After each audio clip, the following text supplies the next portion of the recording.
নমস্কার বন্ধুরা, শিপিকা কুকিং ব্লগে আপনাদের সামনে চলে এসেছি নতুন একটা রেসিপি। চিংড়ি মাছ দিয়ে কচুর শাক। তো চলো কচুর শাকটাকে প্রথমে কেটে নিই। ধরো কত মোটা মোটা কচুর শাক, এই শাকগুলো এখন কেটে নেব।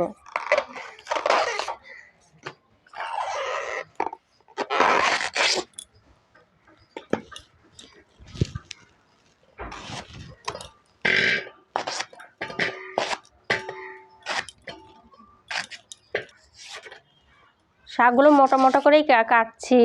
এই প্রেসার কুকারে দিয়ে সিটি মেরে নেব।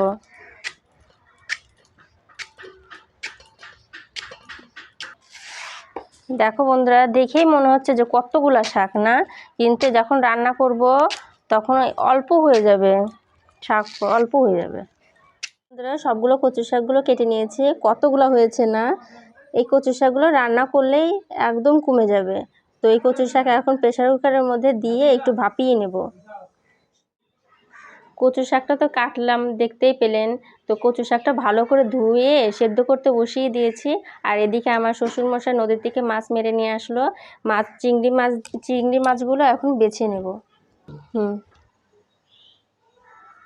নদীর এই চিংড়ি মাছ দিয়ে কচু শাক একদম জমে যাবে। অনেকগুলো মাছ পেয়েছে, কিন্তু এই মাছগুলো রান্না করব না, শুধু চিংড়ি মাছগুলো দিয়ে কচু শাকটা করব। একদম কচু শাকটা জমে যাবে। তো চিংড়ি মাছগুলো বেছে নিই প্রথমে। কিভাবে নড়ছে চিংড়ি মাছগুলো না বন্ধুরা, এই চিংড়ি মাছগুলো এখন দেখো এইভাবে করে বেছে নেব।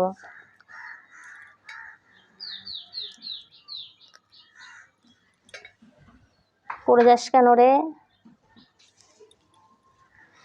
দেখো বন্ধুরা, লাফিয়ে লাফিয়ে কত দূর চলে যাচ্ছে মাছগুলো। তাড়াতাড়ি করে বেছে আমি আবার ফিরে আসছি। কচু শাকটা রান্না করার জন্য সব কিছু নিয়ে বসে পড়েছি। চিংড়ি মাছের মধ্যে একটু লবণ দেব, একটু হলুদ দেব, মাখিয়ে নেব।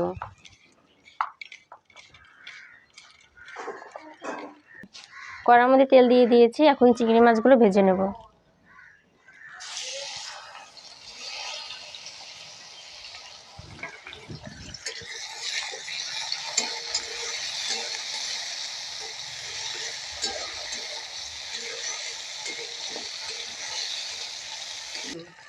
চিংড়ি মাছগুলো বেশি ভাজবো না, না হলে শক্ত হয়ে যাবে চিংড়ি মাছগুলো। এখন তুলে নেব।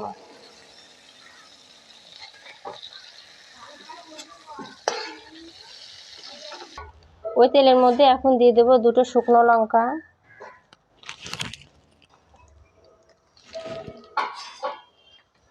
একটু পাঁচফোড়ন,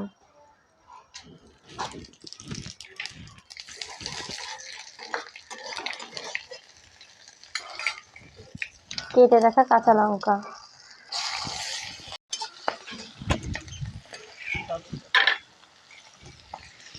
এর মধ্যে এখন দিয়ে দেবো আদা বাটা।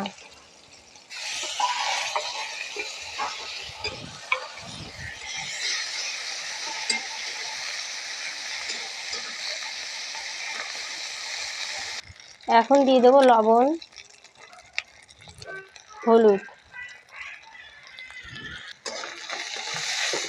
ভালো করে সব কিছু মিশিয়ে নেব।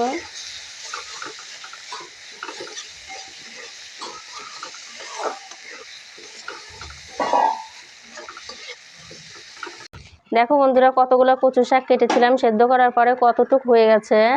এগুলো ভালো করে চিপে নিয়েছি সেদ্ধ করার পর। এখন এগুলো দিয়ে দেবো এর মধ্যে।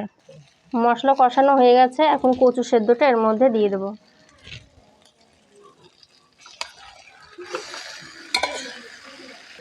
এর মধ্যে দিয়ে দেবো চিংড়ি মাছগুলো ভাজা। সব একসঙ্গে ভালো করে মিশিয়ে নেব।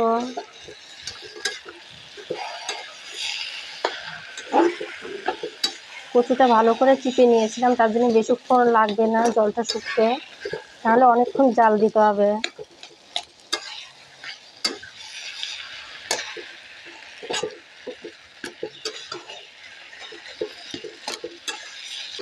এই কচু শাকটাকে ভালো করে নাড়াচাড়া করে অনেকক্ষণ ধরে জাল করে নিয়েছি।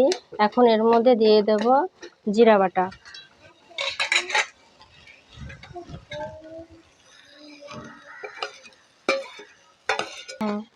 জিরাটাকে ভেজে বেটে নিয়েছিলাম।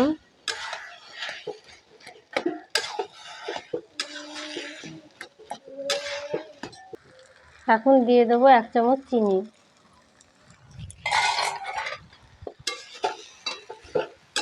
বন্ধুরা, নদীর এই টাটকা মাছের শাক ঘন্টটা খেতে যা লাগবে না, একবার বাড়িতে বানিয়ে দেখবেন, খুবই ভালো লাগবে খেতে।